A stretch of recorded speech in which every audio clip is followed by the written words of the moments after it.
बिस्मिल्लाहिर्रहमानिर्रहीम। अस्सलाम वालेकुम। तो कैसे हैं आप सब? उम्मीद है कि आप सब ठीक ठाक होंगे। तो आज हम बनाने लगे हैं फ़िश करी।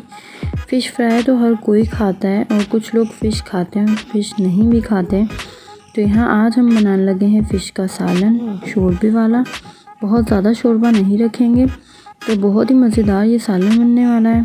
यहाँ फ़िश को हमने इस तरीके से कट्स लगा लेने हैं और किसी भी एक बड़े बर्तन में हमने अदरक लहसुन का पेस्ट तकरीबन 2 से 3 टेबलस्पून और 5 नींबू थे जिसका हमने रस निकाल लिया था वो, 2 टेबलस्पून भर के नमक के, 2 टेबलस्पून भर के रेड पेपर यानी कि लाल मिर्च के पाउडर के। इस मिक्सचर को हमने हाथों से, चम्मच से, जिस तरीके से आपको इजीली लगे इस तरीके से इसको मिक्स कर लेना है। और फ़िश जो हमने धोकर रखी थी उसे हमने जल्दी से इस तरीके से मसाला लगाते जाना है। ये मसाला जो है वो फ़िश से उतरेगा भी नहीं और फ़िश बहुत ही मज़ेदार और बहुत ही टेस्टी बनेगी। तो आपने इस फ़िश को ज़रूर ट्राई करना है। जो लोग फ़िश को खाते हैं, पसंद करते हैं, तो उनके लिए ये रेसिपी है वो ये ज़रूर ट्राई करें। सर्दियों में तो बहुत ज़्यादा फ़िश खाई जाती है, तो आप इस रेसिपी को ट्राई करें। यहाँ पर आधे घंटे के लिए हमने फ़िश को रख दिया था और यहाँ पर डीप फ्राई करेंगे इसे हाई फ्लेम पर तकरीबन 5 मिनट और 50% हमने इसको पकाना है। पूरा इसको नहीं कुक करना क्योंकि बाकी जो है वो सालन में पकेगी, तो हल्का सा सिर्फ इसको फ्राई करना है, बहुत ज़्यादा ब्राउन नहीं करना। दूसरी साइड यहाँ पर 4-5 हमारे पास अनियन है यानी कि प्याज, उसको हमने थोड़े से ऑयल में डाल के फ्राई कर लिया है। दूसरी तरफ ये फ़िश फ्राई हो रही है, 50% फ्राई हो गई है। इसे बर्तन में जल्दी से फ्राई करते जाएंगे और निकालते जाएंगे।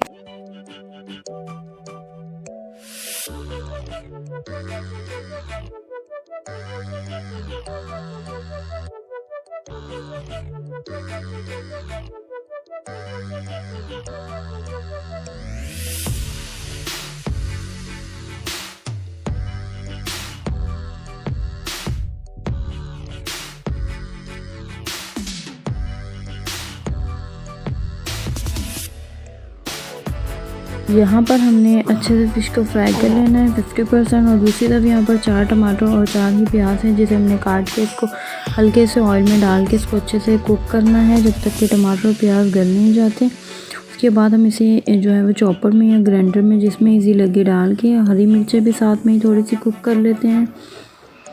6-7 डाल लेनी, आपने बड़ी हैं, छोटी हों तो 10-12 कर लें, 13-14 जितनी भी आपका दिल करें, जितना तीखा आप खाते हों। तो यहाँ जी सारा मसाला सौते हो गया था अच्छे से, उसको हमने इसमें चॉपर में डाल के अच्छे से मिक्सचर इसका बना लेना है। और कढ़ाई में ये इतना सा ऑयल है और इसके अंदर जो बाकी का बचा हुआ अदरक लहसुन का पेस्ट है वो ऐड कर देंगे और जो हमने ग्राइंड किया था मसाला वो इसके अंदर डाल देंगे और इसे अच्छे से कुक कर लेंगे। इस मसाले को बहुत अच्छे से इसको कुक करना है मसाले को। हमारे पहले तो प्याज और टमाटर जो है अच्छे से पक चुके हैं, फिर हमने इसको ब्लेंड किया है।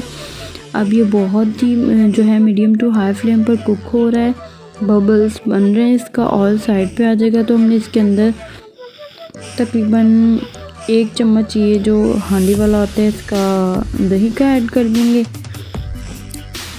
यहाँ पर तकरीबन 1.5 जो है वो रेड पेपर, 1.5 चम्मच लाल मिर्च का पाउडर, 1.5 चम्मच हमारे पास है, 1.5 चम्मच है, 1 भर के कह लें हल्दी का, 2 चम्मच भर के इसका ज़ीरा और धनिया का पीस लिए थे हमने। और इसको अच्छे से मसाले को मिक्स करेंगे और ये जो ऑयल साइड पे आ गया है तो हमारी जो 50% फ़िश फ्राई थी वो इसके अंदर डाल के इसको अच्छे से फ़िश को इसके साथ पका लेंगे तकरीबन 5 मिनट हमने इसको पकाना है। और इसके अंदर हम डाल देंगे कोई भी खाने वाला बाउल जिसमें आप खाना यानी कि सालन वगैरह डालते हैं वो 1 भर के आपने इसको डाल लेना है। और जब ये पक जाएगा तो हाफ़ रह जाएगा। हाँ जी, तो देखें बबल्स बन रहे हैं, शोरबा बहुत ही मज़ेदार बनने वाला है। तो जो लोग हमारे चैनल पर न्यू है सब्सक्राइब कमेंट करना ना भूलें, साथ में बेल आइकन को भी प्रेस कर दें ताकि हमारी आने वाली हर वीडियो आपको सबसे पहले देखने को मिले। तो हाँ जी, डिश आउट कर ले आई हूँ बहुत ही मज़ेदार हमारी फ़िश करी यानी कि फ़िश का सालन। तो आपने इस रेसिपी को ज़रूर ट्राई करना है, दुआ में याद रखना है, कमेंट करके ज़रूर बताना है हमारी रेसिपी आपको कैसी लगी है। तो मिलते हैं नेक्स्ट वीडियो में, तब तक के लिए अल्लाह हाफिज़।